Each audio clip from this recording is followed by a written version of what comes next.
The gravel beneath my shoes crunched in a rhythm that seemed too loud for a place like this. I stopped moving almost immediately, afraid the sound of my steps might disturb the symmetry of silence laid over Arlington like a second flag. The rows of white stones stretched outward in every direction, perfect and merciless in their order. The air was cold, sharper than I expected for November, and it cut into my lungs as if to remind me that I was still alive when so many names here were not. The canopy stood ahead, dark green canvas pulled taut over the casket that rested in the center. The oak surface gleamed, polished to the point of reflection, as if the man inside was still expected to maintain appearances even in death. My father had been good at appearances.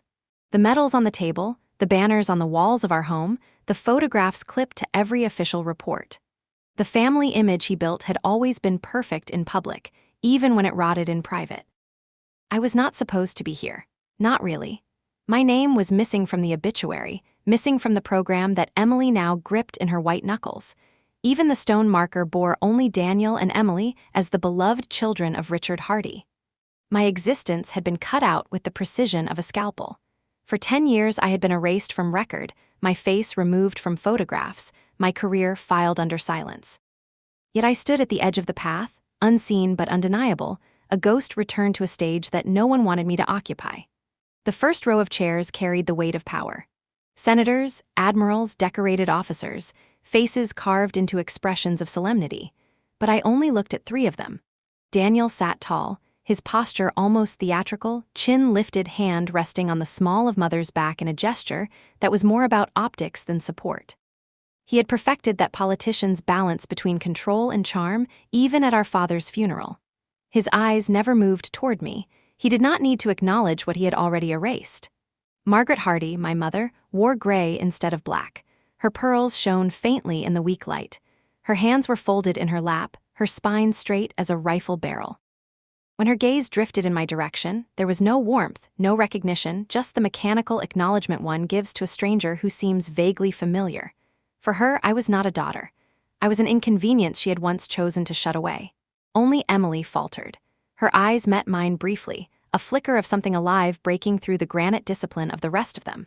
She looked away almost instantly, but in that single moment I saw guilt and longing. Perhaps even hope. She had slipped me the key only hours earlier, pressed it into my palm as though passing contraband. Her lips had barely moved. Check the drawer beneath the medals. He wrote more than you think. Then she was gone, swallowed by the machinery of mourning. I might have left if not for the voice that shattered everything. Boots struck the gravel, deliberate, clipped. The honor guard stilled mid-salute as the sound grew closer. And then came the words, spoken in a tone that admitted no argument. Admiral Aspen Hardy present. The name was mine, but it felt foreign to hear it spoken aloud after so many years of silence. Every head turned. Gasps rippled like flags in the wind. My mother's shoulders stiffened, Daniel's jaw clenched, Emily's hand rose to her mouth. Commander Julia Reeve walked out from the line of officers, her uniform immaculate, her eyes fixed on me. She was not in the program, not supposed to be here at all, but she moved with the certainty of someone who had waited too long to remain quiet. She halted at my side, gave a crisp nod, and spoke again with the same steady fire. "It is time." The whispers multiplied. Margaret's face remained unreadable stone. Daniel's knuckles tightened against the armrest of his chair. Emily looked as though her lungs had forgotten how to breathe. I hesitated only a moment. 10 years of silence weighed on me, pulling me back toward invisibility, but the name she had spoken cracked something open. I inhaled the bitter air, then stepped forward. One step, then another. The marble aisle carried me toward the casket. I did not march, but neither did I tread lightly. My presence had mass now, a gravity that drew every eye whether they wanted it or not. My heels struck stone in a rhythm that filled the silence left behind by the rifles waiting to fire their salute. As I passed the first row, I felt the eyes like blades. Daniel's contempt, my mother's cold dismissal, Emily's tremor of hope. None of it stopped me. I reached the casket, the folded flag across its top reflecting the November sun. For years, they had denied me even the right to touch it. Now they could not stop me. I rested my fingertips lightly on the cloth. The fabric was coarse under my skin, but beneath it I felt the weight of a truth they had tried to bury. My father was gone. My name had been erased, but the silence no longer belonged to them. It belonged to me. For the first time in a decade, they could not pretend I did not exist. The rifles fired in unison, a thunder that cracked across the gray sky.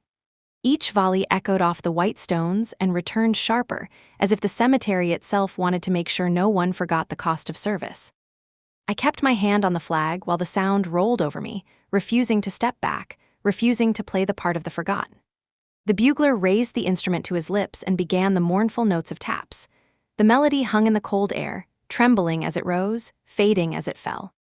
Once, long ago, my father had stood behind me as I practiced that same song on a dented trumpet, his hand steadying the sheet music when the wind tried to snatch it away.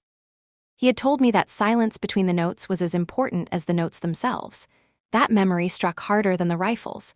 When the final note dissolved, the chaplain closed his book. His words had been brief, stripped of warmth, shaped for public ears rather than private grief. I realized then that I had not been mentioned once. Not in the eulogy, not in the prayer, not even in the long list of acknowledgments that seemed to name everyone who had ever breathed the same air as my father, except me. The honor guard folded the flag with mechanical precision, corners tucked, edges aligned. Every move rehearsed until it became ritual.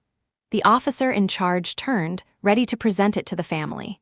His eyes flickered toward Daniel, but for one fragile heartbeat, his gaze drifted to me. Reeves' presence at my side had rewritten the script. Everyone knew it, but no one knew what to do with it. Daniel reached out before the officer could hesitate further, fingers closing over the flag as though snatching it from the air. His voice carried just enough for the first rows to hear. "Thank you. My father would be honored." The officer nodded, face neutral, and stepped back.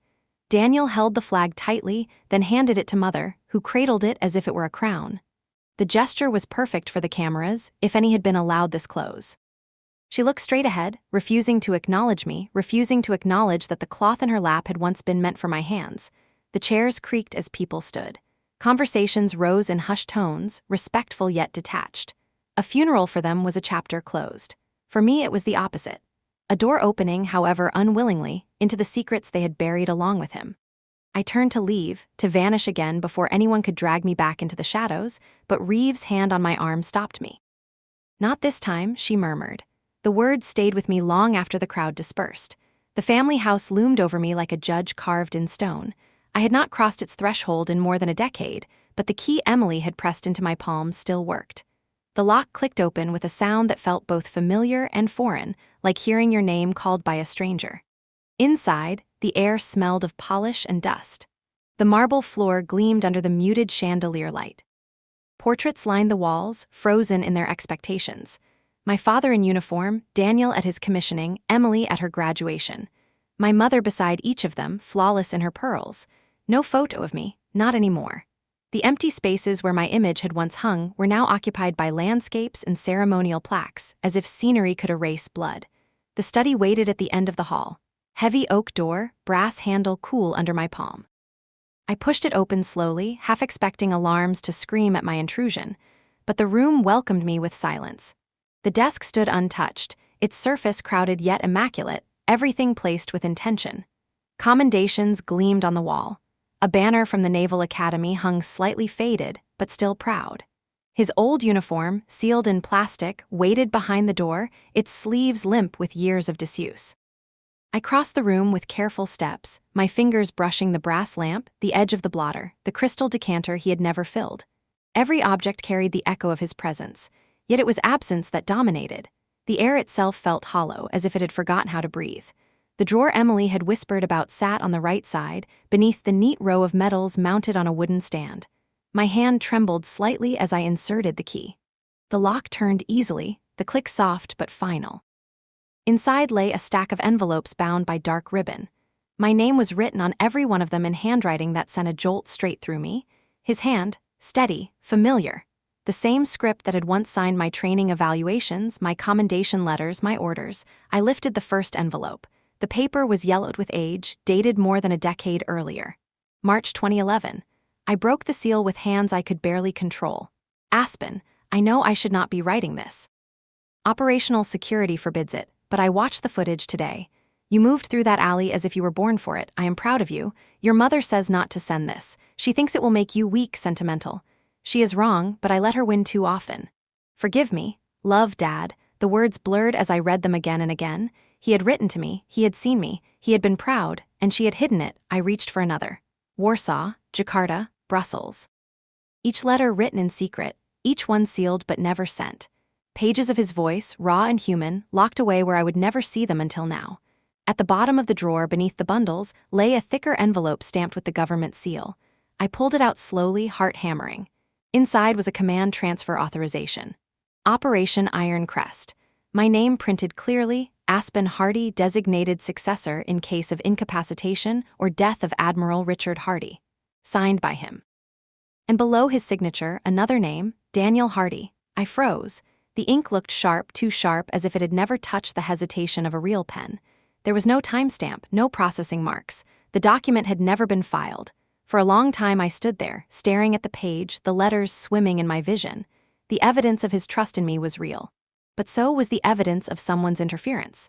I closed the drawer with trembling hands, the weight of a decade crashing down on me. They had not only erased me from memory, they had buried the truth with intent. And now I had touched the first thread of the knot they thought would never be untied. The envelopes felt heavier than paper should ever feel. I spread them across the desk, each one marked by my name, each one sealed with the kind of discipline my father carried in every aspect of his life. There were dozens. The ribbon that had bound them together lay curled at the edge of the drawer, as if even it had grown tired of holding so much silence. I touched the dates first. 2011, 2014, 2017. Years that had slipped past me like shadows. Every time I had wondered if he thought of me, every time I had convinced myself he had forgotten, he had been writing. Not once. Not twice. Over and over, as if words on paper could carry me through the darkness when his voice could not. I opened another. Aspen. Brussels is colder than you'd think. I saw the briefing. You held the line when no one else could. I am proud of you, though I suspect you will not hear it from me until years from now. Your mother insists this should stay here. She believes discipline is built from absence. I have never agreed, but I find myself too tired to fight her. Forgive me again. Love, Dad. The words shook me more than the funeral had, because they were not polished reports. They were not the speeches he delivered at banquets or the directives he signed with sharp black ink. They were confessions, messy and human, and they had been hidden from me deliberately. I kept opening them, letter after letter, until the desk was littered with a decade of words that had never found their way into my hands. He had written to me in Warsaw, telling me not to second-guess my instincts. He had written to me in Jakarta, confessing that he sometimes hated the politics of the Navy more than its enemies. He had written to me in silence, trusting ink more than the people who shared his home. By the time I reached the last one, my hands were trembling. Aspen, they will say you are too direct, too uncompromising. They will say you are too much like me. I say you are exactly what the world will need when it comes undone. If I do not have the chance to tell you this myself, let these pages tell you. You were never a mistake. You were always my proof that silence does not erase truth. Love, Dad. The tears came uninvited. I pressed the letter flat against the desk, my forehead resting on the edge of the paper. For years I had carried the weight of believing I was unwanted, believing the silence was his choice. And here, in these hidden envelopes, was the truth. It had never been his silence. It had been hers. A floorboard creaked behind me. I turned sharply, letters clutched to my chest. My mother stood in the doorway, her silhouette rigid against the dim hall light. Arms folded, pearls gleaming like small, cold stars. Her eyes held no surprise, no curiosity, only the calm of a woman who had rehearsed this moment long before it arrived. He did not want to weaken you, she said. My voice cracked as it left me. He did not want to forget me either. That is not what I meant. I studied her then, really studied her, as if seeing her for the first time. The posture that had always intimidated me now looked like armor. The pearls were chains, and the silence she had wrapped me in was not protection, it was exile. There is a difference between strength and neglect, I said. She did not flinch. You had your own path. You did not need his approval. I did not need it, I answered, sharper than I intended. But I earned it. Her gaze never softened. She turned, leaving without another word, her heels clicking like a gavel striking judgment. The letters in my arms felt like evidence now, not comfort. Proof of a war I had not even known I was fighting. Proof that silence in our family was never accidental. I gathered them carefully, one by one, sliding them back into their envelopes. At the bottom of the drawer, my fingers brushed something thicker, heavier. Another envelope. The seal bore the insignia of the Department of the Navy. When I broke it open, my breath caught. It was the same transfer of command authorization I had glimpsed earlier. But this time the paper was stamped, the signatures recorded with formality. My father's name was there, unmistakable. Beneath it, in sharp black ink, was Daniel's. The air seemed to tilt sideways. Daniel had been part of this from the beginning. But something was wrong. The document carried no timestamp, no processing mark, nothing to prove it had ever been filed in the system. It had been prepared, signed, and then buried. A small sound broke the silence, the soft electronic hum of the tablet on the desk springing to life. I had not touched it, yet the screen glowed, asking for biometric verification. My pulse jumped. I leaned closer. It recognized me instantly. Access granted. Level 3 clearance restored. A single message blinked on the screen before vanishing. You have been activated. I stared at the words, my reflection trembling in the glass. The letters on the desk, the authorization in my hand, the cold silence of the house around me, all of it pointed to a truth I had tried to avoid. They had erased me from the story. But someone else somewhere had just pulled me back into it. And if I was not supposed to matter, then why had they gone to such lengths to bury me? The message on the tablet burned into my mind. You have been activated. 3 words, cold and absolute, as if my life had always been waiting for this moment to resume. My breath fogged faintly against the glass screen. I wanted to touch the letters again to make sure they were real, but the device blinked once more and shut itself down as if it had only been meant to whisper and then vanish. For several minutes I stood motionless, listening to the house breathe. The creak of pipes, the faint whine of wind against the windows, the muffled shuffle of someone upstairs, perhaps Mother, perhaps Daniel, perhaps only memory wearing their shoes. I gathered the letters into a single stack and tucked them inside my coat. They were not safe here. Neither was I when I stepped back into the hallway. The portraits watched me with unchanging eyes. My father in his dress whites, expression carved from duty. My mother beside him, elegant as ever. Daniel with his graduation cap, smiling like a man who had never failed. Emily on commissioning day, standing too straight for a girl who had once cried herself to sleep. No trace of me. The silence pressed down as I reached the door, my hand gripping the knob. But just before I left, my phone buzzed softly in my pocket. A message, short and cryptic.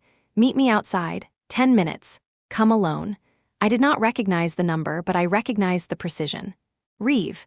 The night air cut against my cheeks as I stepped outside. Arlington lay in shadows, the white stones glowing faintly under the moonlight. Across the street, a figure leaned casually against a black sedan, her posture at once relaxed and unshakably alert. Reeve's uniform coat swayed slightly in the wind, her eyes locked on me the moment I appeared. She did not waste words. You found them, didn't you? I tightened my coat around me. Letters, dozens, and more. She pushed herself off the car, walking toward me with measured steps. They wanted you to believe he never wrote, that he never trusted you. That kind of silence doesn't happen by accident. I felt the weight of the envelopes inside my coat. He trusted me. He named me, Operation Iron Crest. He signed the transfer himself.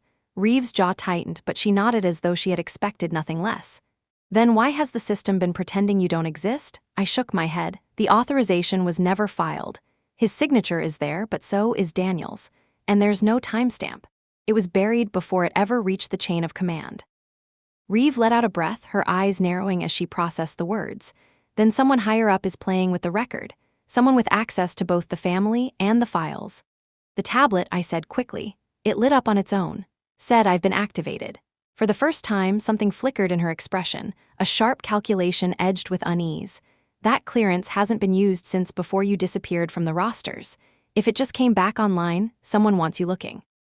Or someone wants me exposed. Reeve shook her head. No, if they wanted you exposed, they'd have handed those letters to the press years ago. They wanted you gone, erased. But now they need you back in play. The question is why? A chill moved through me that had nothing to do with the November night. Reeve opened the back door of the sedan, revealing a case on the seat. Inside lay a slim laptop, shielded and secure. She gestured. Come with me.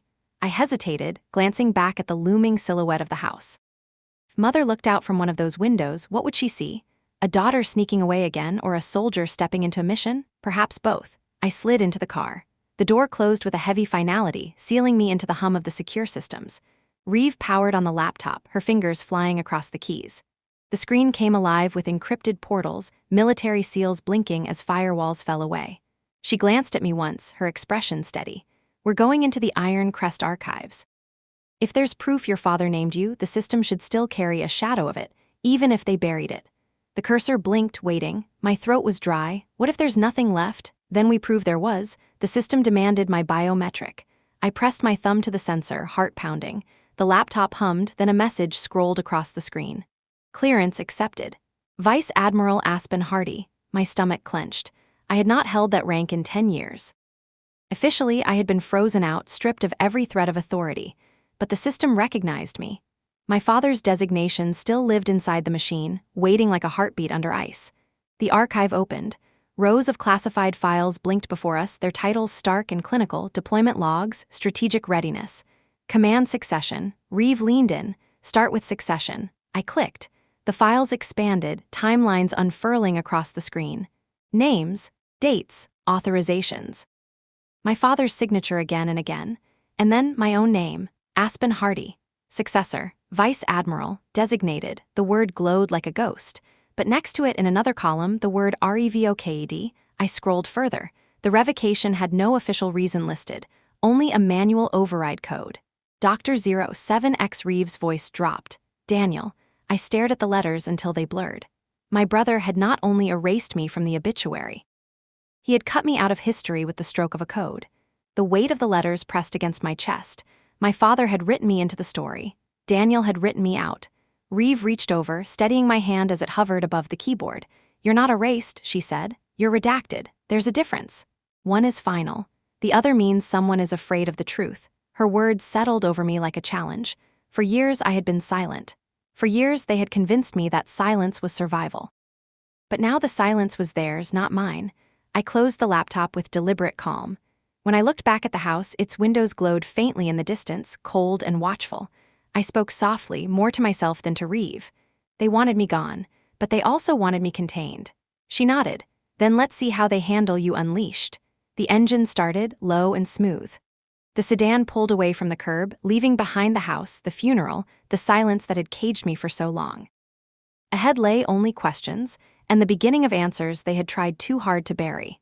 For the first time in 10 years, I felt the mission breathing again. And this time, it carried my name.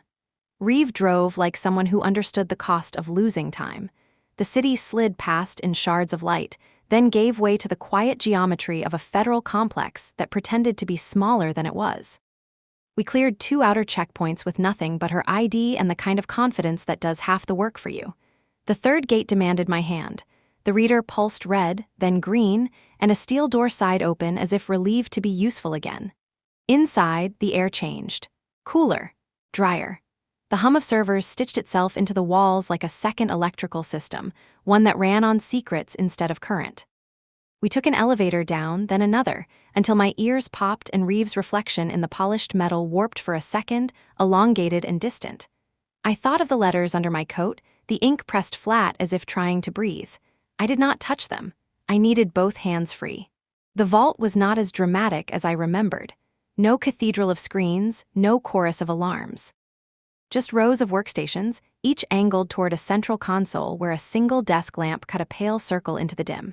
A civilian analyst sat in that circle, shoulders hunched, fingers drumming an anxious rhythm that did not match the steady pulse of the machines. He stood the instant he saw Reeve. He tried to stand straighter when he saw me. "Ma'am," he said to me, and I felt the weight of a title the world had told me I no longer owned. I nodded once. He swallowed, eyes flicking to Reeve for permission before continuing.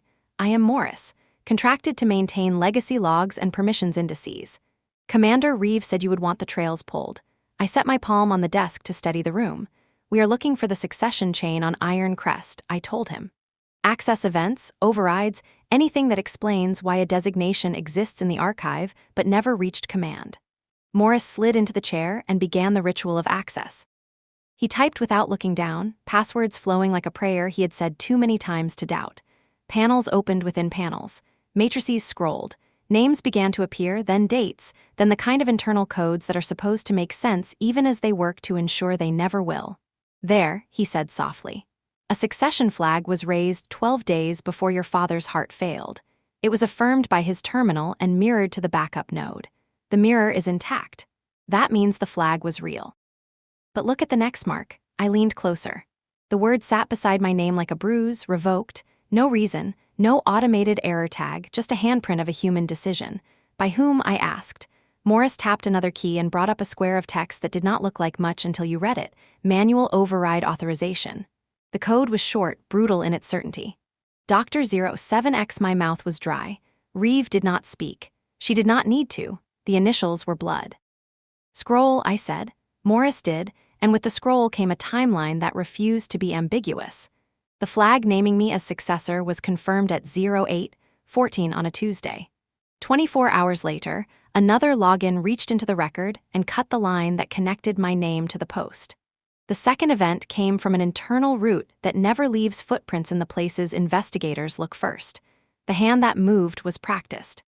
There is more, Morris said, as if apologizing for what he was about to show me. 6 months ago, the same account entered the archive again and restored your clearance to level 3. It did not restore your command status. It just opened the door. Why would he do that, I asked, though the question already carried its own answer. A silent person is most useful when she is silent on cue. A redacted person is dangerous if she learns to read her own margins. Reeve broke the moment. Pull the peripheral logs, she told Morris. Anything tethered to those 2 sessions. He nodded, fingers flying. The main screen shivered and then split into smaller frames. One showed an internal call record tied to the first revocation, tagged with a note that should not have survived, voice attached. Morris glanced up at me. It will be distorted. The system does that to itself, but it is there. Play it, I said. The audio began as a fog. Under it, a tone, then another, like light trying to think its way through water. Then a voice resolved, not fully, but enough that memory did the rest of the work. The cadence was careful, like a man who has learned that truth is a tool only when filed to a point. She cannot know yet, the voice said. If she believes she has been shelved, she will stop knocking. The less noise she makes, the longer we have to finalize the other transfers. My body knew the voice before my mind allowed the admission to form. I had heard it behind closed doors, filtered through years and orders and the particular intimacy of people who went to war in adjacent rooms. Ethan.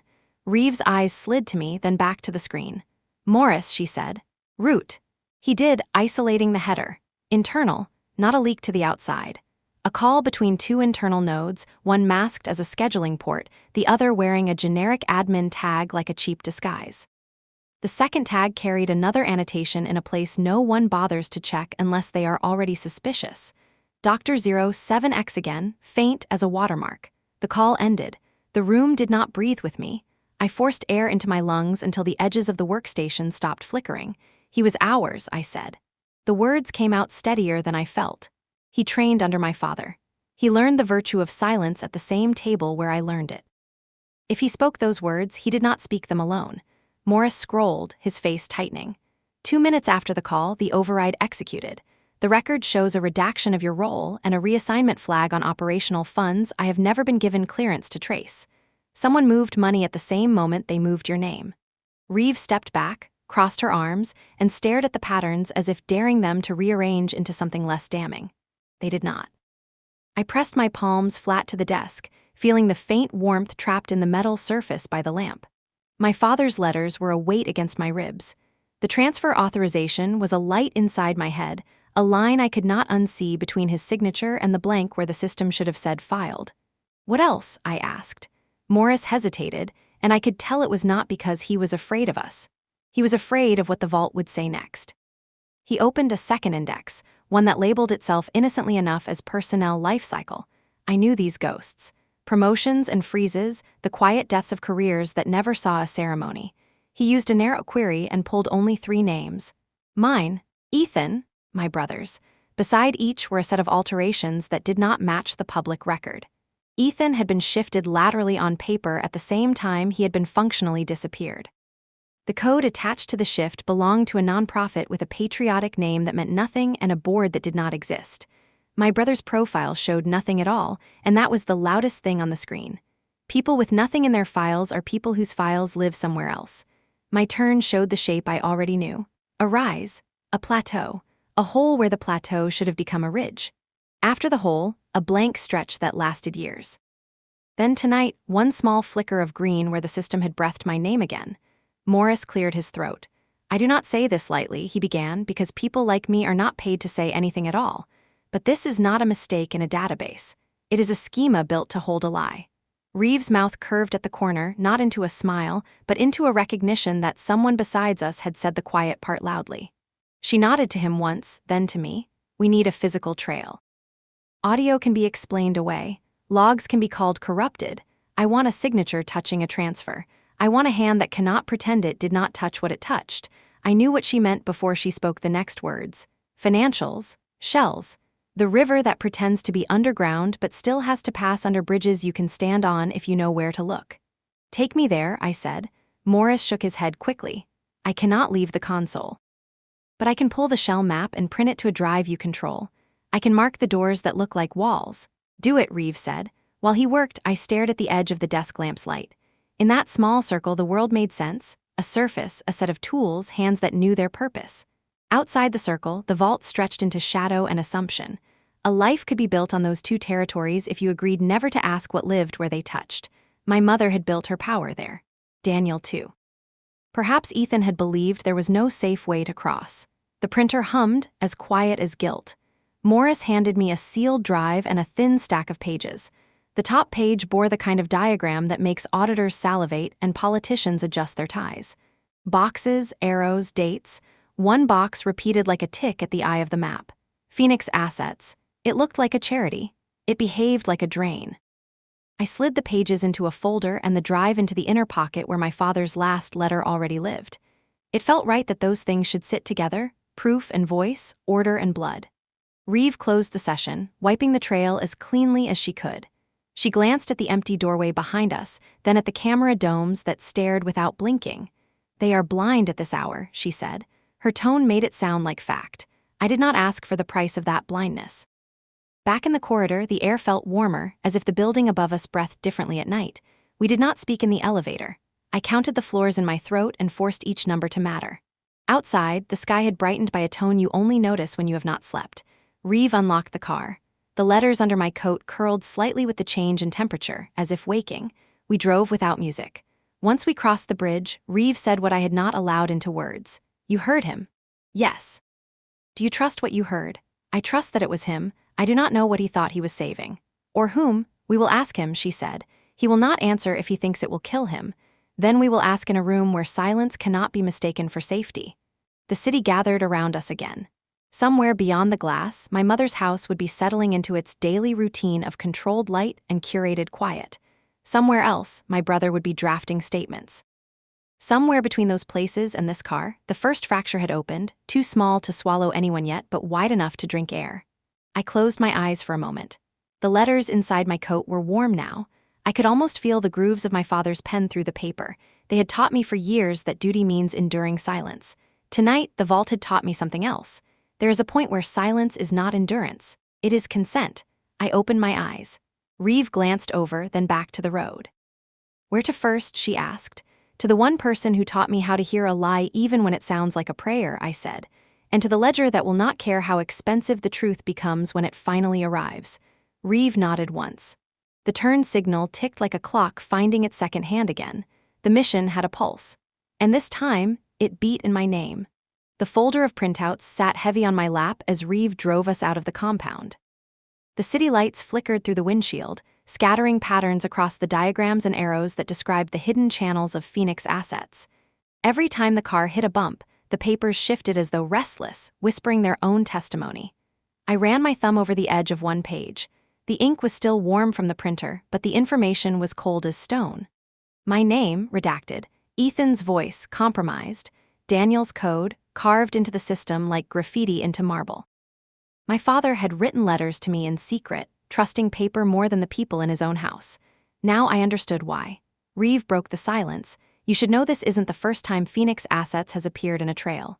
2 years ago, a budget review flagged irregularities, nothing large enough to set off alarms, just subtle streams diverted from larger pools. Someone buried the audit before it reached committee. Who buried it, I asked, though I already feared the answer.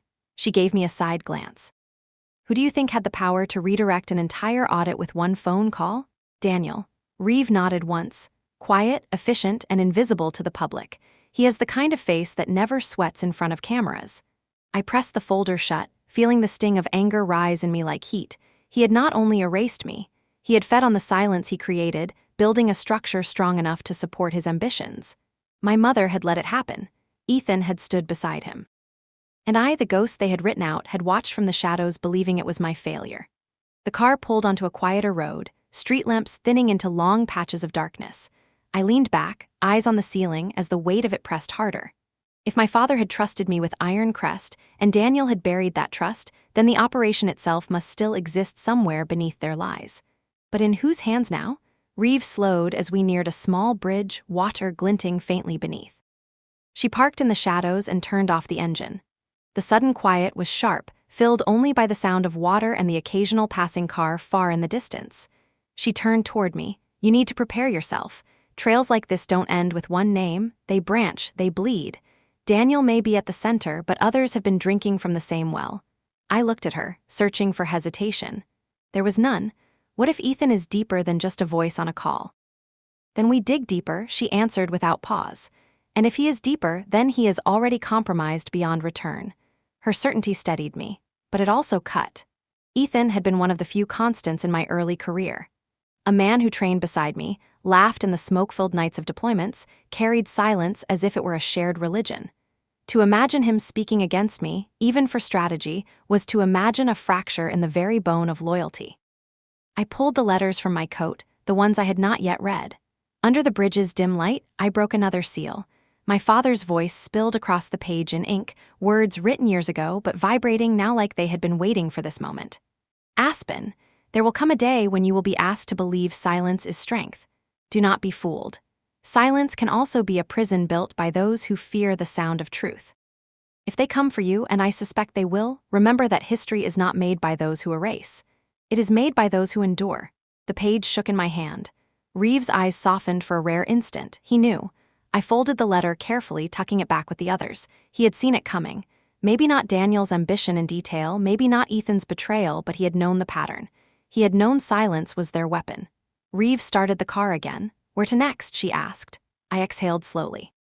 To the first bridge in the river. Phoenix assets. If money is moving through them, then the truth will leave footprints even Daniel cannot erase. She nodded and pulled the car forward. The tires hummed against asphalt, carrying us away from the shadows. I watched the water in the rearview mirror, fading into darkness behind us. The first fracture had opened. It would not close, and I was done mistaking silence for survival. The headquarters of Phoenix Assets looked ordinary, too ordinary.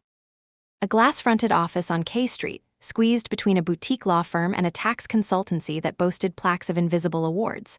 The kind of place designed to make you walk past without remembering. The sign above the revolving door read Community Development Initiative.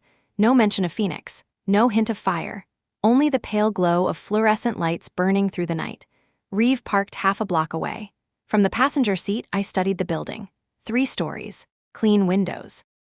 No security guards out front, but cameras tucked under awnings like half-shut eyes. On paper, Phoenix Assets was a nonprofit specializing in reintegration programs for veterans. The website, which Reeve had pulled up earlier, showed smiling men and women shaking hands over clipboards, testimonials written in the kind of language you could buy in bulk. But the address listed on the site pointed here, and the ledger Morris had given us mapped half a dozen streams of money converging on this single point. Reeve tapped her fingers on the steering wheel, then looked at me. Ready? I nodded. Not because I felt ready, but because I had learned long ago that readiness was less about how steady your pulse was and more about whether you could keep moving forward anyway. We entered through the main door. The lobby was narrow, decorated with framed posters of flag-waving silhouettes. A receptionist sat behind a counter, her eyes tired, a paperback open on her lap. She glanced at us, asked automatically, "Do you have an appointment?" Reeve slid a card across the counter, the kind of plain black rectangle that carried weight without saying a word. The receptionist's eyes widened, and whatever questions she had shriveled before they left her mouth. She picked up the phone, dialed a short extension, then nodded quickly. 3rd floor, the elevator smelled faintly of lemon polish. My reflection in the steel doors looked harder than I remembered. The letters under my coat pressed against my ribs like a heartbeat that refused to calm. On the 3rd floor, a door opened before we knocked. A man in a suit that cost more than the building itself stepped aside, gesturing us in.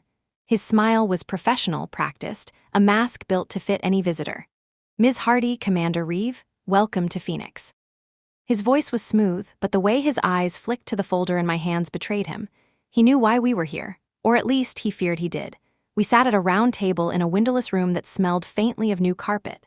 The man introduced himself as Grant Keller, Director of Operations. He poured coffee into paper cups, his movements precise, as if precision could camouflage nerves. I set the folder on the table without opening it. Phoenix Assets, I said. Explain. Keller smiled thinly. A community development fund. We assist veterans, provide transitional support, handle disbursements that the government does not have bandwidth to manage directly. Reeve leaned forward, her tone calm but edged. Disbursements that happen to line up with military appropriations siphoned from the Department of Defense budget. Disbursements that arrive in your accounts the same day my colleague's career was redacted. Keller's smile faltered. He sipped his coffee, buying time. I slid the top page across to him, the diagram Morris had printed. His hand trembled slightly as he glanced at it. Where does it go? I asked. He did not answer immediately. The silence stretched long enough that I could hear the faint buzz of the overhead light. Finally, he said, some of it goes where the paperwork says it goes. Housing, counseling, reintegration, but not all. How much? I pressed. His eyes flicked to Reeve, then back to me. Enough that no one asks questions unless they want to find themselves reassigned to a desk in Alaska. Reeve's voice was even. Who signs off? Keller hesitated. Then he said the name I already expected. Daniel Hardy. The air left my lungs in a rush. Hearing it spoken aloud was different from suspecting it. He was not just siphoning, he was directing. Keller added quickly, he comes in rarely, always through back channels, never signs in, but his code authorizes every major transfer. Without it, Phoenix would freeze. And Ethan, I asked. Keller blinked as if the name startled him. He visits sometimes. Not in uniform, not officially. They talk in the back office, no recordings allowed. Reeve's jaw tightened. And what do they talk about? Keller's eyes dropped to the table. I don't know, I never hear. But once, after one of their meetings, I saw Daniel leave with a folder stamped Iron Crest. The words dropped like stones into water. For a moment I could not move. Iron Crest had not been erased. It had been stolen. Reeve broke the silence, her voice low. You understand what you've just admitted. Keller nodded, his mask crumbling. His hand shook as he reached for his coffee again. If I refuse to cooperate, I lose my job. If I cooperate, I lose everything else. I leaned closer, my voice sharp. If you stay silent, you will lose more than everything else. You will lose history itself. He met my eyes then, and for the first time I saw fear that was not about us, but about the man who had built Phoenix to burn quietly in the dark. We left the building with more than papers. We left with confirmation. Phoenix Assets was not a front, it was a vein, and Daniel was the heart pumping through it. In the car, Reeve drove without speaking. My pulse still hammered with the sound of Keller's words. Daniel had held a folder marked Iron Crest. That was not an accident. That was theft wrapped in ceremony. I looked out the window, the city rushing past. My father had trusted me with Iron Crest. Daniel had buried me and taken it for himself. And Ethan had stood in those rooms, not as a soldier, not as a friend, but as a shadow at Daniel's side. The fracture had widened. And I knew now that silence was not the enemy alone. The enemy was the hand that had chosen to weaponize it. The papers spread across the hotel desk like a battlefield map. Arrows curved into boxes, boxes bled into circles, and every path led back to the same node, Daniel Hardy. But his code was only the signature, not the origin. Reeve stood by the window, blinds half closed, her silhouette cut by the neon glow outside. She had been silent since we left Phoenix. Silence in her usually meant calculation. I traced one of the arrows with my finger. Here, 5 million redirected from a reconstruction contract in the Pacific. And here, 7 million disguised as a training initiative that never existed. Each stream disappears into Phoenix, then resurfaces months later in shell accounts. Reeve spoke without turning. They are feeding something bigger than Phoenix. I looked up. How much bigger? Big enough that Phoenix is only a valve, not the pipeline. Her words sat heavy in the air. I turned back to the map. Keller had admitted to Daniel's involvement, but he had been careful, almost rehearsed. Too rehearsed. It made me wonder if Phoenix itself was just the surface Daniel wanted us to find. I picked up the folder and flipped to the last page. At the bottom of the chart, faintly stamped, was a name I had not expected. Hardy Family Trust. The letters blurred for a moment before my eyes sharpened. My mother's domain. Reeve saw it too. She stepped closer, her jaw tightening. That account predates Phoenix by decades.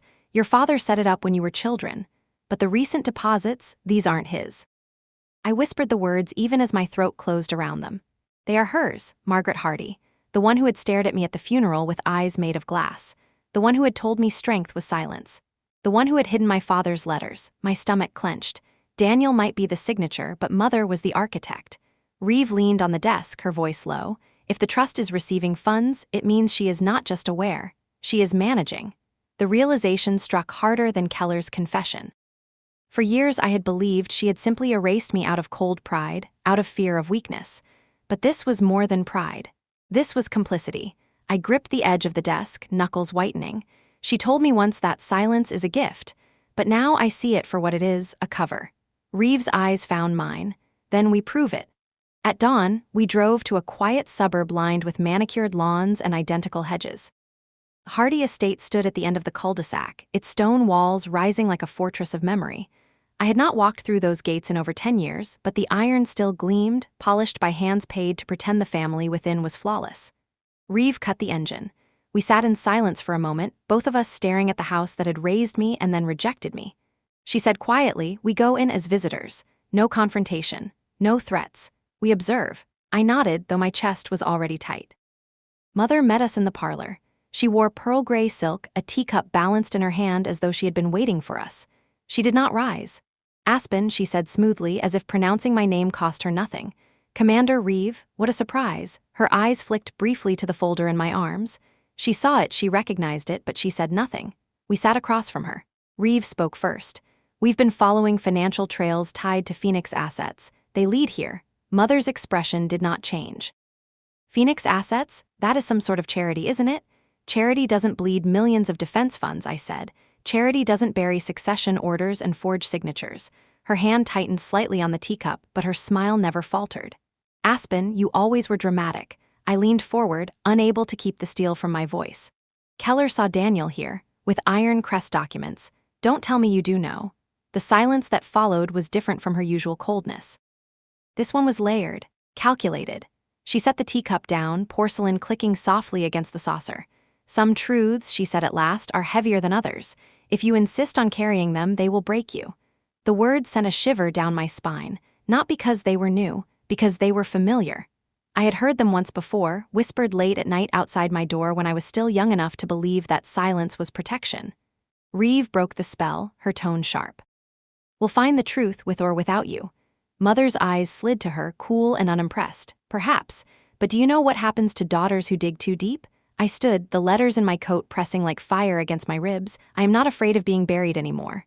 For the first time, a crack appeared in her mask. Not a smile, not a frown, something else. A flash of irritation, quickly smoothed. She lifted her cup again and dismissed us with her silence. Back outside, the morning air felt sharper, cutting through my lungs. Reeve exhaled slowly. "She knows more than Keller admitted." "She is more than knowing," I said. "She is guiding." The words hung between us like smoke. We drove away from the house. The folder of financials sat heavy in my lap, but heavier still was the truth I had begun to accept. Daniel was the hand, but Mother was the mind. And if Iron Crest was truly alive in their grip, then I was not just fighting for my father's legacy. I was fighting against the family that had taught me silence was survival. The river of money was leading us somewhere. And I knew now that when we reached its source, it would not just be Daniel waiting. It would be her. The rain had started by the time we reached the outskirts of Norfolk. Thin streaks against the windshield at first, then harder drops that blurred the world into smeared lines of gray. Reeve drove in silence, her eyes fixed on the road, her knuckles white against the steering wheel. She did not need to tell me that what we were about to do was dangerous. The silence told me enough. The name had come from Keller, whispered like a confession before we left Phoenix. Admiral Keaton. Retired, long forgotten by the press, his last years spent in a small house on the edge of a shipyard. But Keller had insisted he was the one man left who might still have a recording, a piece of the past preserved before Daniel had the power to erase it. I pressed the letters tighter against my chest as if they could steady me. My father had trusted Keaton once. He had trusted very few. If Keaton had something left behind, it would not be an accident. We pulled into a gravel drive beside a weather-beaten house with shutters hanging like tired eyelids. The porch light was on, though the hour was late. Reeve cut the engine, and the sudden absence of sound made the rain louder. "You ready?" she asked quietly. I nodded. I was tired of pretending readiness meant calm. Readiness was simply stepping out of the car when your body begged to stay inside. We crossed the porch. The wood groaned under our weight. I knocked. For a moment there was nothing, then footsteps slow and deliberate. The door opened. Admiral Keaton looked older than I remembered, but not weaker. His frame was still straight, his eyes sharp under a thatch of white hair. He studied me with no expression for a long moment before stepping aside. "Hardy," he said, "you look too much like him." His voice cracked the air like a whip of memory. For a second I was a child again, standing at ceremonies beside my father, watching Keaton's shadow stretch across parade grounds. We entered. The house smelled faintly of tobacco and sea salt. Old charts and naval memorabilia lined the walls, their edges curled with age. He led us to a living room where a fire burned low, casting orange light on the carpet. Reeve sat without waiting to be asked. I remained standing, unable to shake the weight in my chest. Keaton lowered himself into a chair and leaned forward, his hands clasped. "I wondered how long it would take you." "You knew," I said. He gave a dry laugh. "Of course I knew. I told your father once that if he trusted silence to keep you safe, silence would one day bury you. He told me you were strong enough to claw your way back." I swallowed hard. "Did he give you something?" Keaton's eyes flicked to the mantel, then back to me. "Yes, a copy of a recording. He said if anything happened, one day you would need it." My pulse quickened. "Show me." He shook his head slowly. "Not yet. First, you tell me how far you've come." I hesitated. Then I told him. Phoenix assets, Daniel's code, Ethan's voice, my mother's trust at the center of it all. With every word I spoke, Keaton's eyes darkened, not with surprise but with grim recognition. When I finished, the fire cracked. He leaned back, exhaling slowly. "Then it is worse than I feared." He stood, crossing to the mantel. From behind a framed photograph of a carrier, he pulled a small wooden box. He returned, setting it carefully on the table. His hands did not shake, though I could feel the weight of years pressing on him. Inside the box was a single cassette, labeled in my father's handwriting. The ink had faded, but the letters were clear. "For Aspen." My breath caught. Keaton's voice was low. "Your father recorded this 2 weeks before his heart failed. He knew what was coming. He knew Daniel was moving against him. He suspected your mother's hand as well." I reached for the cassette with trembling fingers. "Why didn't he give this to me directly?" "Because he knew they would never let you see it, and because he knew I would outlive him." His eyes softened. "He said you would find me when you were ready." I looked down at the cassette. It felt impossibly light, considering the storm it might unleash.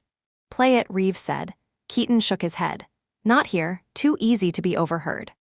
He glanced toward the dark windows as though expecting shadows to lean closer. "You take it, but guard it. Once you hear it, there will be no turning back." The fire popped, sending sparks into the air. My chest tightened as I closed the box around the cassette. Keaton's eyes met mine again. "Silence has always been their weapon, but now you have his voice. Do not waste it." I nodded, unable to speak. Reeve stood, signaling it was time. Keaton did not rise, only leaned back into his chair, the firelight catching in his eyes. As we stepped out into the rain, I felt the weight of the box under my coat, heavier than any weapon. I finally had my father's voice, and I knew that once I pressed play, the war inside my family would no longer be rumor. It would be truth. The rain had eased by the time we reached the safe house. A modest apartment Reeve kept under a false name, stripped of personality, filled only with the hum of electricity and the scent of metal and dust. The walls were bare, the furniture spare. It was the kind of place built for waiting, not living. I set the wooden box on the table. My fingers lingered on the latch, unwilling to open it yet. The silence pressed heavy, a silence so complete it made the rain outside sound like drums. Reeve locked the door behind us, checked the blinds, then joined me at the table. Her eyes flicked to the box, then to me. "Whenever you're ready." I wasn't ready. But readiness had lost its meaning days ago. I opened the box. The cassette rested inside, unremarkable and small, its plastic edges scratched by time. My father's handwriting stared back at me. "For Aspen." The words felt like a hand reaching across the years, tugging me forward. I slid the cassette out carefully, holding it as if it might crumble.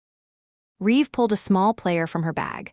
A relic, but reliable, she inserted the tape and pressed play. At first, static, then a cough, and then his voice. "Aspen." The sound cracked something in me I had held for years. It was him. Not the man from ceremonies, not the officer behind podiums, but my father speaking into the dark with only truth to steady him. "If you're hearing this, it means I am gone, and it means they have already moved against you." Reeve's eyes flicked to mine, but I couldn't look away from the player. "I need you to know 3 things. First, your record, your service, your name, they are real. No matter what the files say, you earned every mark. They will tell you otherwise, but they lie because the truth threatens them. Second, Daniel is not acting alone. He thinks he is clever, thinks he is the hand, but he is the shadow of someone else's will." I froze. His words had shifted lower, steadier. "Your mother has been guiding him." Margaret believes she is protecting the family legacy. In truth, she is protecting herself. She knows things about Ironcrest that no one else does, things even I wasn't supposed to uncover. She thinks keeping you silent will keep the story clean. Reeve inhaled sharply. My chest tightened, rage and heartbreak colliding in a wave that left me trembling. The tape hissed briefly before his voice continued. Third, Ironcrest is not dead. It is buried in names, shifted into shell fronts, but it breathes. If Daniel and Margaret succeed, it will not be the shield I intended. It will be a weapon, one that answers to no nation.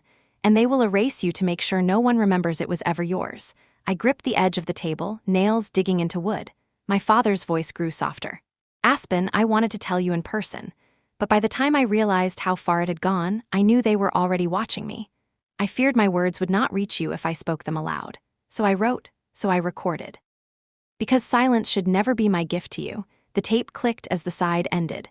Static filled the room. For a long time, neither of us spoke.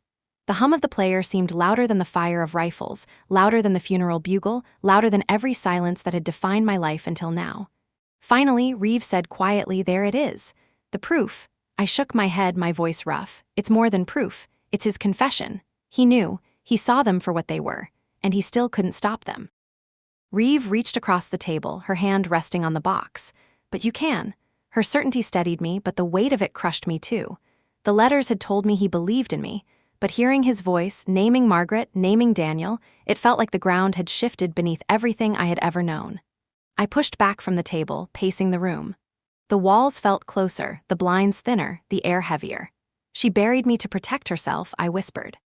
"She buried me because she knew if I lived, the truth would live too." Reeve stood, blocking my path.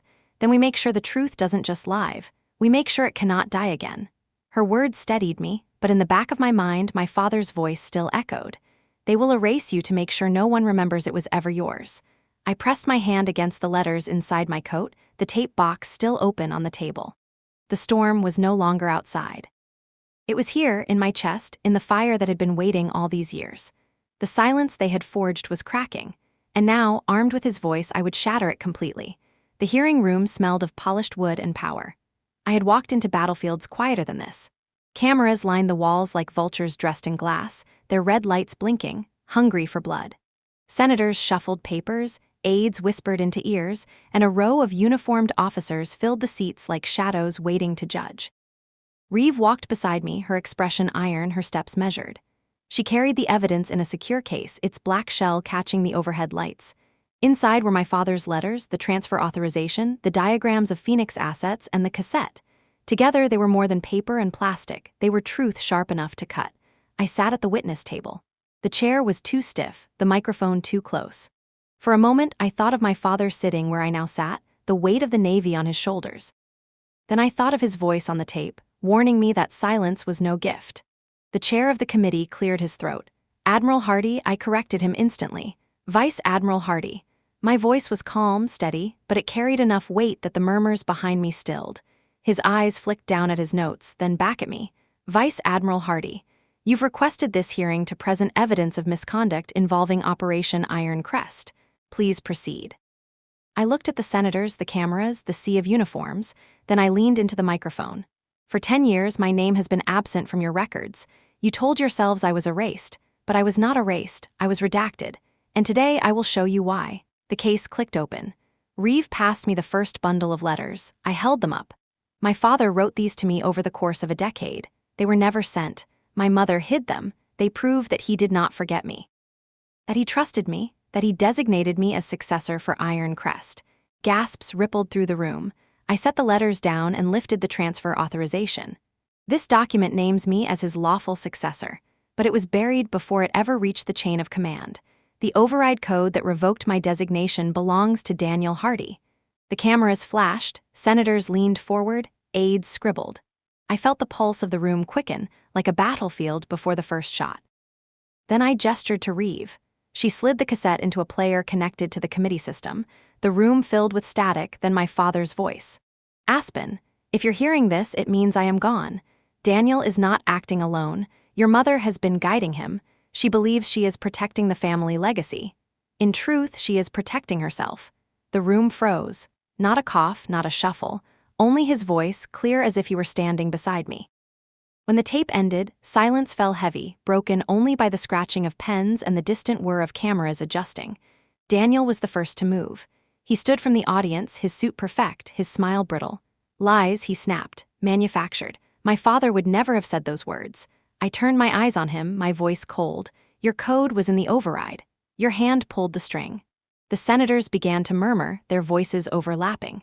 The chair banged his gavel for order. Daniel stood taller, defiance burning in his face. And then from the front row, another voice cut through the noise. Stop. It was my mother. Margaret Hardy rose, pearls gleaming under the harsh lights. Her expression was calm, too calm, the calm of someone who has chosen the exact second to reveal her hand. All eyes turned to her. She stepped forward, ignoring the gavel, ignoring the calls to sit down. Her voice was cool, deliberate. My husband was a great man, but he was also reckless. He let Aspen believe she could inherit what she was never meant to control. I corrected that mistake. The room gasped. Even Daniel's composure cracked, his head snapping toward her in shock. Mother's lips curved faintly. Daniel only executed what I commanded. He believed he was in control. He was not. The floor seemed to tilt under me. The senators shouted, the cameras whirred, but all I heard was her voice confessing what my father had warned me of. She had not only buried me. She had buried him. The chair of the committee struggled to regain control. Mrs. Hardy, are you saying, I am saying, she interrupted, that history requires pruning. My husband could not do it. My daughter would not do it, so I did. Her words fell like stone into water, rippling through every corner of the chamber. I leaned forward, my voice sharp as glass. You buried me because you feared me. You buried him because you feared the truth. Her eyes met mine, unblinking. And what will you do with the truth now, Aspen? Will you burn the family legacy to the ground for the sake of your pride? For the first time in years, I did not falter under her gaze. This isn't about legacy. It's about history. And this time, history would not be hers. The chamber dissolved into noise. Senators shouting over each other, aides rushing toward the dais, camera shutters clattering like automatic fire. My mother's words had torn through the room like a grenade, and no one knew whether to duck or to chase the smoke. Margaret Hardy stood calm amid the chaos. Her pearls glinted, her hands folded neatly at her waist. She looked less like a woman confessing to treason than a hostess scolding guests for arriving late. Daniel, on the other hand, was unraveling. His jaw twitched, his hands clenched and unclenched at his sides. He turned on her, his voice sharp. Mother, what are you doing? She gave him a glance so cold it could have frozen the Atlantic. You were never built to carry this. I did what had to be done. The senators' voices rose again, demanding clarification, demanding order. The chair slammed his gavel so hard the sound split the air. Order, order, this hearing will return to order. I leaned into the microphone, my voice cutting through the storm. Senators, you just heard it. She admits it. The override, the silencing, the theft of Ironcrest, it was her design executed by Daniel. Margaret turned her gaze on me, unflinching. Do not pretend you understand the burden of command. Your father was blinded by sentiment. You are blinded by resentment. I ensured the family survived. You ensured the truth died. I shot back. Her lips curved faintly. Truth is nothing without control. I rose from my seat, holding the cassette player high. This is not sentiment. This is not resentment. This is his voice, his words, his trust. I pressed play again. My father's voice filled the chamber for the second time. Daniel is not acting alone. Your mother has been guiding him. Gasps erupted. Cameras swung. The senators leaned forward as though gravity itself had pulled them closer. Margaret did not flinch, but Daniel paled, the blood draining from his face. I spoke over the recording. You can redact a record. You can bury a letter, but you cannot erase a voice once it has been heard. Margaret's mask cracked. A flicker of anger, sharp and raw, flashed in her eyes. She turned toward the senators. My husband was ill, confused. He recorded things that were never meant to be taken as fact. Reeve stepped forward, placing the Phoenix assets diagrams on the table with a slap that echoed. Illness doesn't siphon millions of dollars. Illness doesn't bury transfer orders. Illness doesn't build fronts that drain the defense budget. The chair leaned into his microphone, his voice gravel and steel. Mrs. Hardy, sit down. Margaret did not. She stood taller, her chin lifted. Do you truly believe history will remember his words over mine? I leaned forward, my voice sharp enough to cut the room in half. History will not remember your words. It will remember your silence. And it will remember the moment you broke it. The gavel struck again. This committee will recess for 10 minutes. Officers, escort Mrs. Hardy and Mr. Hardy to holding. The chamber erupted into movement. Uniformed MPs stepped forward. Daniel resisted at first, his voice breaking as he shouted, "This is fabrication, a setup. She made me." His mother's hand on his arm silenced him, not in comfort but in command. She whispered something I couldn't hear. For the first time, Daniel looked afraid of her. As they were let out, Margaret's eyes found mine one last time. There was no plea in them, no regret. Only defiance, unbroken even as the cameras caught her every step. When the doors closed behind them, the room exhaled in a single shudder. Reporters shouted questions, aides scrambled, senators muttered to each other in frantic huddles. But above all the noise, I felt only one thing: release. The silence they had weaponized for a decade had finally shattered. Reeve placed a steady hand on my shoulder. "It's done." "Not yet," I whispered. "Not until Iron Crest itself is pulled into the light." She nodded, her expression as grim as my own. "Then we burn the rest of the shadows." I looked down at the letters on the table, the ink smudged from my grip. My father's words echoed in my mind: "Silence is not a gift. It is a prison." I had carried that prison for years. Today, I had broken its lock. The hearing was only the beginning. The corridors outside the hearing chamber felt different after the doors closed behind Margaret and Daniel. The air no longer tasted like varnish and cameras. It tasted like rain from a window that had finally been opened. Staffers brushed past with stacks of paper that suddenly seemed heavier. Officers moved in purposeful lines, their footsteps synchronized by relief as much as training. I stood with my back against a pillar until the marble cooled the heat in my spine. Reeve stayed a step away, the protective orbit she kept around me tuned to a frequency I had learned to trust. She did not ask how I felt. She looked at my hands instead, at the way my fingers still trembled even though my voice had not. "It will come in waves," she said. "First the noise, then the quiet. Expect both to hurt." I nodded. The cassette player sat in the secure case again, its small weight out of proportion to the history it carried. The letters were bundled with a band that had begun to fray.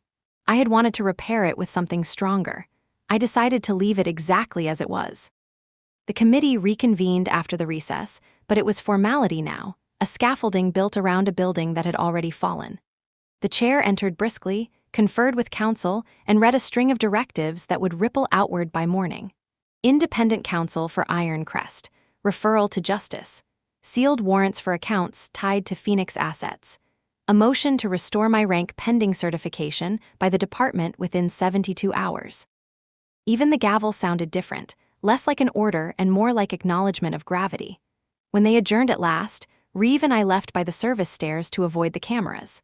The concrete smelled of dust and old water. Halfway down, I realized I was smiling even though nothing about any of this was a victory parade. It was a quiet, tired smile a person makes when the door they have been pushing against for years finally moves a fraction of an inch. We stepped into the garage. The echo was wide and lonely. Reeve unlocked the sedan. Before I reached for the handle, my phone vibrated with a message from an encrypted channel I had not seen in a decade. "Vice Admiral Hardy, provisional restoration processed. Formal order pending signature." I exhaled through my teeth. The screen blurred for a second, then steadied. Reeve watched my face as if reading the order reflected in my eyes. "So," she said. "So," I answered, and the words sounded like metal cooling. We drove without speaking, letting the city fold around us. Newspapers were already updating their homepages with phrases that could not capture the shape of what had happened. The headlines shouted. The car did not. It carried us to the safe house, where the lights were still off and the blinds were still drawn and the air remembered our earlier fear. I placed the secure case on the table. It clicked as it settled. Reeve set water in front of me like an order she did not intend to see disobeyed. "Drink," she said. "Tomorrow you will talk until your throat burns." I drank. The water was warm and perfect. Night surrendered to gray at the edges of the blinds. I tried to sleep on the couch, but the decisions kept turning under my eyelids, so I let them. Around dawn, the first official call came through. The secretary's aide. Formal, careful, apologetic, without saying the word apology out loud. The oath would be administered at 900 in a quiet room, no cameras, no ceremony. I could have demanded the opposite. I chose the quiet. At 8:30, we walked down a hallway that had seen 100 oaths. The room was small, the seal on the wall large. A legal officer read words that had not changed in longer than anyone could remember. I repeated them. They did not taste like the speeches I had once practiced in the mirror. They tasted like iron. When it was done, a single sheet of paper became a fact. The pen scraped my name back into the ledger where it had always belonged. Reeves' eyes met mine afterward, and for a heartbeat we allowed ourselves the small luxury of recognition. Not celebration, something steadier and harder to break. The day broke open after that. Interviews, depositions, the delicate work of truth threading itself through rooms where truth had learned long ago to sit still and keep its voice down. I learned more about Phoenix assets in 3 hours than I had in 2 weeks. I learned which officers had turned their heads and which had turned their hands. Names that had hovered at the edges of suspicion stepped into light with expressions that made it clear they regretted only being seen. By mid-afternoon, a judge signed the first orders to freeze accounts tied to the Hardy family trust. The words struck like a hammer against a bell I had been counting on in the dark. I thought, briefly and unkindly, of the taste of my mother's tea in my mouth when I was 8, of the way she had held the cup like a prop and my face like a performance. I let the thought pass. There would be time for grief later, and it would be clean or it would be nothing. At 1600, justice moved on Daniel. The charges read like a ledger with the decimal points replaced by knives. Misappropriation of appropriations, conspiracy, obstruction, fraud. There were other words, newer and more precise, that meant the same thing. He had stolen and lied and then squeezed his lies into suits and smiles until they looked like policy. He surrendered without a speech. The cameras still caught his eyes. They looked small.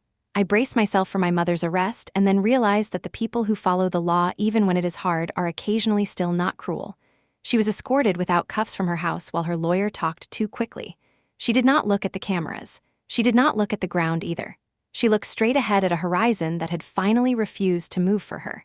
Near evening, Keaton called from a number that should not have worked. He did not begin with hello. He began with "You did what he asked." For a second I thought he meant my father, then I realized he also meant me. "The tape is now evidence," he said. "Guard your copy the way you guard your breath. They will try to say the voice is someone else's, or that the dates do not align, or that you are confused about grief. Do not hold your grief still for them to label.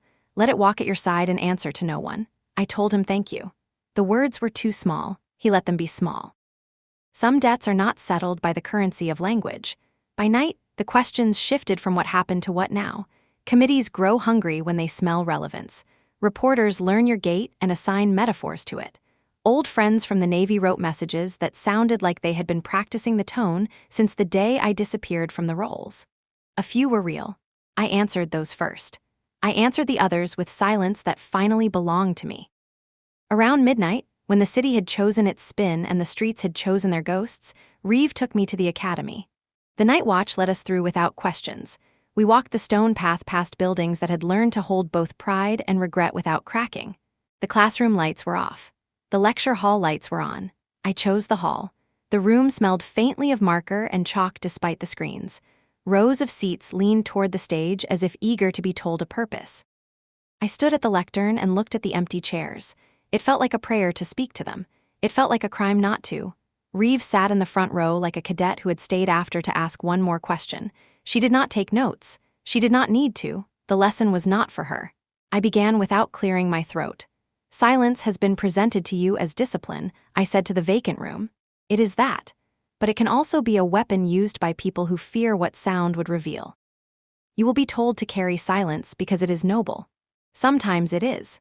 Sometimes it is the smooth edge they press against your mouth so the knife in their other hand doesn't flash."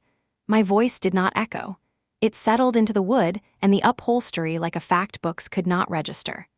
I spoke about the difference between secrecy and protection, about the way lies wear uniforms better than truth does because lies understand tailoring. I spoke about how to read a ledger as if it were a map, and how to listen to a friend as if he were a stranger, and how to trust your own name even when the files try to teach you otherwise. When I finished, the room stayed quiet in a way that felt earned. Reeve stood and came to the stage. "You are not done," she said. "I know," I answered. We left the hall. The night had thinned to thread. A faint wind moved flags that had watched 100 oaths before mine and would watch 100 after. The cadence of my feet on the path felt new and old at once, like a song remembered from childhood in a tempo I had never noticed. Back at the safe house, I finally slept. I dreamed of the ocean a mile deep and a sky a mile closer, and a table where 3 cups had been set and only one had been touched. In the dream, the untouched cups did not spill. They evaporated. I woke with the taste of salt and the knowledge that grief would not ask permission to arrive politely. It would come like weather, and I would wear it until it passed. Morning brought the order printed on heavy paper with a seal that meant something even to people who insist symbols are just paper.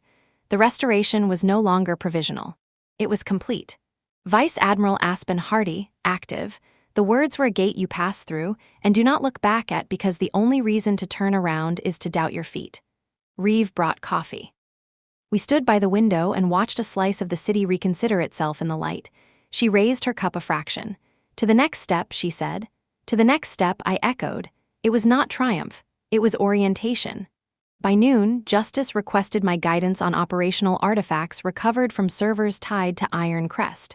The files were as precise as bone. Schedules, recruitment slates. Off-book staging plans that intertwined with legitimate exercises so tightly it would take weeks to separate muscle from nerve. Iron Crest had been carved into a shape my father would not recognize. It was not a shield. It was a blade looking for a hand. I requested authority to unwind it from the inside. The answer came back faster than fear. Approved. Reeve scanned the list of names and shook her head once, sharp. You will need a team, she said. People who answer to purpose, not pedigree. I smiled without teeth. I have a short list. She laughed, the sound quick and rare. I wrote the names, then the objectives, then the sequence in which certain doors would have to open if we wanted the building to come down without taking the street with it. At 1500, a courier delivered a letter addressed in my mother's hand. The envelope was cream, the script unshakable. Reeve tilted her head as I turned it over. I did not open it immediately. I made tea. I sat. When my hands were steady, I slid a knife under the flap. It was short. If you believe that history belongs to those who endure, then endure. But understand this, endurance is not nobility. It is appetite. I hope you do not starve. There was no apology. There was no anger. It was a philosophy sharpened into a blade that she assumed I would learn to carry. I folded the page once, then again, then slid it into the folder with the diagrams of Phoenix. It did not deserve the drawer with my father's letters. It did not deserve the trash. It deserved to live beside the evidence of what choices make when they forget they are choices. By early evening, the first cadets filed into the lecture hall for a session that had not been scheduled. Word moves fast when it is hungry. I stood at the front again, this time with Reeve at my shoulder and an auditorium full of eyes that belonged to faces younger than the story I was about to tell. I did not recite dates. I did not present charts. I told them a story about a family that mistook silence for legacy and a daughter who mistook exile for fate until she read her own name and believed it more than the paper that denied it. I ended with the only sentence that still felt new in my mouth even after a day of repeating it to people who needed it for different reasons. History does not belong to the loudest liar. It belongs to the quiet truth that refuses to die. They did not clap. It was not that kind of room, but when they stood, a few did so with their chins higher than when they had entered. That was enough. Afterward, when the hall was empty and the night pressed its face to the windows like a listener who had lingered too long, Reeve asked the question she had saved for last. When Iron Crest is unwound and the ledger is clean and the cameras look for a new fire, what will you do with your silence then? I thought of the tape, of my father speaking into a darkness he refused to let define his last message. I thought of my mother's letter, its edges too smooth to be true. I thought of the cadets and of a desk lamp casting a circle that made the world sane for as long as the light held. I will teach, I said, and I will command, and I will leave the door open for the next person who is told they do not exist. Reeve nodded once, as if I had passed a test I did not know I was taking. The night deepened. The city exhaled. The mission did not sleep. I sat at the table with the letters and the case and the list of names for the team that would cut Iron Crest back into the shape it was meant to hold. The lamp made its small circle again. This time, the circle felt big enough. I wrote until the page stopped resisting. The first orders went out at 2100. The return had begun. The reckoning was already here. The next week was a storm without thunder. Courtrooms, closed-door meetings, endless depositions. Each hour dragged another brick from the wall my mother had built. Each night, more names surfaced from the rubble. The scale of the rot stunned even me. Commanders who had signed papers they never read, aides who moved numbers across spreadsheets without asking where they landed, officers who told themselves loyalty meant obedience. And yet, not all of them were guilty. Some had fought quietly, refusing to sign when asked, burying fragments of evidence in places even Margaret had missed. When those fragments surfaced, they shone like lanterns in a cave. It turned out silence had not only been a weapon. For some, it had been survival until the day they could be heard. I carried my father's letters with me everywhere. Not as evidence anymore, they had already done their work, but as compass. I opened them at night, letting the words breathe in rooms where power no longer suffocated me. His handwriting was uneven in places, hurried in others, but every line steadied me more than the medals ever had. Reeve became both anchor and blade. She cut through red tape like it was air, stood at my side when the press tried to twist the story, and reminded me to sleep when I would have stayed at the table until dawn. She had not sworn to protect me, she had sworn to protect truth. It was enough. By the end of the month, the Hardy family trust accounts were seized. The government moved to dissolve Phoenix assets entirely, its offices stripped bare, its smiling posters torn down. Daniel remained in custody, his lawyers splintering into excuses no judge believed. Margaret refused plea deals, refused interviews, refused even to acknowledge the gravity of her fall. She sat in hearings with the same perfect posture, pearls around her neck, her silence daring the world to bend to her again. It didn't. I was sworn in formally, this time with cameras. The oath was the same as before, but the audience was different. Officers, cadets, reporters, civilians who had written letters begging for answers. When I spoke my name into the microphone, a hush fell so deep I thought I could hear my father's pen scratching somewhere in the air. For the first time in a decade, the ledger and my blood agreed on who I was. The true reckoning, though, was not in the courtroom or the oath. It was in Iron Crest. The files justice had turned over to me were vast, a labyrinth of hidden directives and false identities. At its core, Iron Crest was still alive, but twisted. The shield my father had envisioned had been reshaped into a weapon, one that could be deployed without oversight, without accountability. I assembled a team of officers chosen not for loyalty to my name, but for loyalty to something larger, integrity. Reeve oversaw their security clearances. I oversaw their resolve. Together, we began dismantling Iron Crest from within, piece by piece, cutting out the tumors while preserving the bones. It was painful work. Every file I shredded felt like betraying my father, but every step I took reminded me that the betrayal had already happened. My task was not to erase his vision, it was to free it from the hands that had twisted it. In the quiet hours, I would stand at the edge of the Navy Yard, watching ships settle into the water like beasts remembering the ocean. I thought about Margaret, about Daniel, about the way silence had carried them until it broke under its own weight. And I thought about my father's final words: history is not made by those who erase. It is made by those who endure. Endurance, I learned, was not just surviving exile. It was choosing to step into the light again, even when it burned. The last piece of Iron Crest fell 6 months later. The operation that had been twisted into a blade was reforged into something closer to his dream, a protective shield with oversight, with accountability, with names attached that could not be erased. I signed the order myself. My hand did not shake. On the day the press announced its restructuring, cadets lined the halls of the academy. Some saluted, some only watched. I looked at them and saw not their awe but their potential. They would be tested by silence too, someday. Perhaps my story would be their reminder that silence is not always noble. That night, Reeve and I returned to the lecture hall one last time. The lights hummed, the seats were empty. I stood at the lectern and spoke into the quiet. I was erased once. I was told silence was legacy. But silence is not a legacy. It is a lock, and history belongs not to the ones who turn the key, but to the ones who break it. The words echoed in the empty hall. For the first time, I believed them completely. Reeve closed her notebook, though she hadn't written a single line. She smiled faintly. So what now? Now, I said, I live loud enough that no one mistakes my silence for consent again. I returned to the safe house later, though it no longer needed to be safe. I lit the desk lamp and opened the drawer with my father's letters. For a long time, I simply let the pages breathe. Then I unfolded one, written in a hurried hand. Aspen, when you read this, you may wonder if you were strong enough. Let me be clear, you are. The only question is whether you will believe it before others do. I smiled through the ache in my chest. I believed it now. And so did they. The mission had not ended with Margaret's fall or Daniel. It had ended when I spoke my name into the silence, and the silence answered back with history instead of erasure. And as I closed the drawer, as the lamp made its small circle of light, I knew the truth at last. The Hardy legacy was not silence. It was my voice.